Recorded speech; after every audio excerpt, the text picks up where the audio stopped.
花海航行，用心讲述每一个故事。科幻小说《技术故障》，原著阿瑟·克拉克。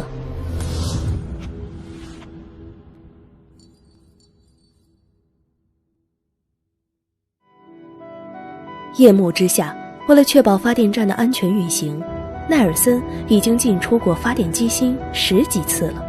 他工作的对象是世界上第一台应用超导原理的巨型发电机，不过它还没有被投入使用。重达1000吨的发电机转子悬在奈尔森头顶上方，等到它被安装完毕后，整个电站就能长舒一口气了。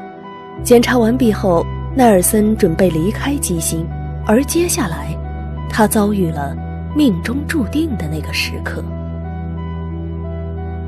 随着夜晚的来临，城市的用电量急速上升，同时广播发布了霜冻警报。接着1个小时前，宇航局发现了天蝎座的超新星，城市南部庞大的宇宙射线分析仪骤然启动了，巨量的电能被输送到城市各个地区，输电表上的指针跳过了警戒刻度，还在不断上升着。随着一声巨响，3个巨型的电路短路器跳闸了，但第4个电路器没能完全跳闸，闸条逐渐升温后，融化的一头从高处落了下来，刹那间它和新型发电机的导线连接在一起了。于是人类有史以来创造的最大的能量在线圈里咆哮起来，电流值在1个周期为数秒的波动中达到了峰值。就在这时，纳尔森走到了发电机芯的中心，但随后某个地方的保险装置突然起作用了，这条本来永远不应出现的电路又被切断了。当助手发现奈尔森时，只见他一动不动地躺在地上。事故过后，一切正逐渐恢复正常。在发电机设计师赫斯博士的办公室里，奈尔森的主治医生来了。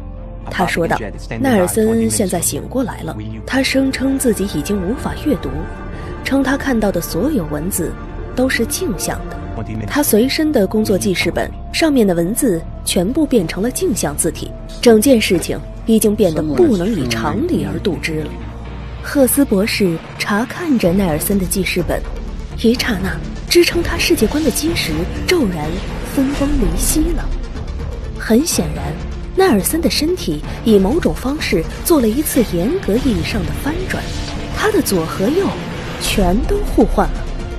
赫斯知道只有一种方法能够使物体翻转为它的镜像，然而这一匪夷所思的理论怎么才能够得到证实呢？接下来的1个月里，赫斯把自己埋在演算值里，迷失在原子物理的世界，去证明他最为担忧的那个结论，以至于转子安装完毕，发电机投入运营的庆祝会，博士都懒得去应酬。2周之后，主治医生又来拜访了。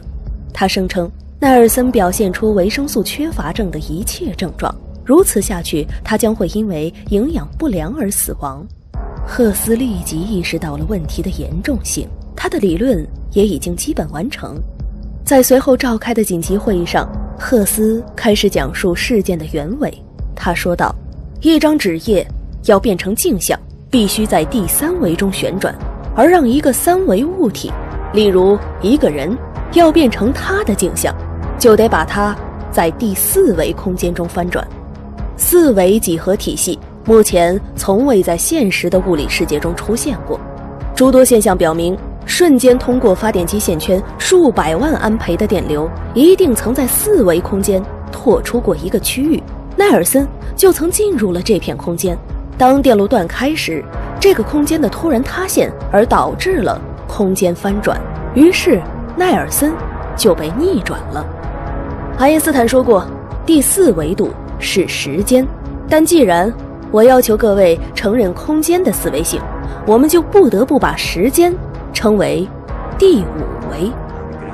主治医生说道，在奈尔森发生翻转之后，他可以正常进食，却不能正常吸收营养。食物中的有机化合物是碳、氢、氧原子复杂排列而形成的。现在一种可能性就是2个有机化合物分子的原子数目和种类完全相同，但排序不同，一个是另一个的镜像，它们被叫做同分异构体。奈尔森的逆转要比我们预想的严重得多。事实上，他在吃饱喝足的同时，却将因饥饿而死，因为他不能吸收食物中的任何营养了。我研究得到了大部分的同分异构体，并合成了维生素。奈尔森服用之后，状况大有改观。但是，同分异构体的制造几乎和雷的提取一样困难。博士和医生话音刚落，会场就一片喧哗躁动。工程部长建议对普通食物进行4维翻转，供奈尔森食用。但董事会认为，让刚投入运行的发电机停机去干这个，会耗资更大。何况多来几次的话，电站设备也未必能够承受。最终，董事会决定让赫斯博士将奈尔森翻转回来。2天后的晚间，翻转计划开始实施。为了模拟当时事故发生时的初始状态，董事会在城市用电最低峰时关停了新型发电机，并将转子吊起。奈尔森脸色苍白，步入了机芯。赫斯打开了测波器，然后进行同步调节。随后他调整了波向，拉下了电闸。一瞬间，整栋建筑似乎都被震动，然后一切都过去了，电表的指针也回落到了正常值。赫斯博士迅速地向机芯里探望，紧接着一个更加可怕的想法突然袭来：假如那个空间塌陷得太快，而翻转过程只来得及进行一半。赫斯博士没有预料到自己将发现里面空空如也，奈尔森不见了。随后发生了什么，他记不太清了。现场已是一片慌乱，工人们急忙将转子复位，恢复发电机的运行。黎明时分，赫斯从多维几何纠缠不休的梦境中醒来了。渐渐，他的思路开始清晰起来了。那个区域确实让奈尔森在第4维度进行了翻转，但是同时也让他在时间维度上进行了转移。第一次事故中的时间可能只是一瞬间，而这次条件还是发生了变化。实验结束了，奈尔森却不见了，但是他将来必然会出现在其中的。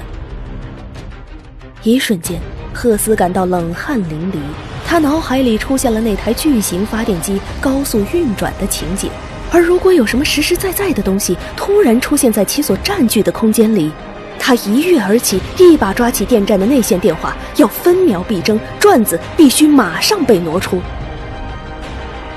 就在这时，好像什么东西撼动了他房子的地基。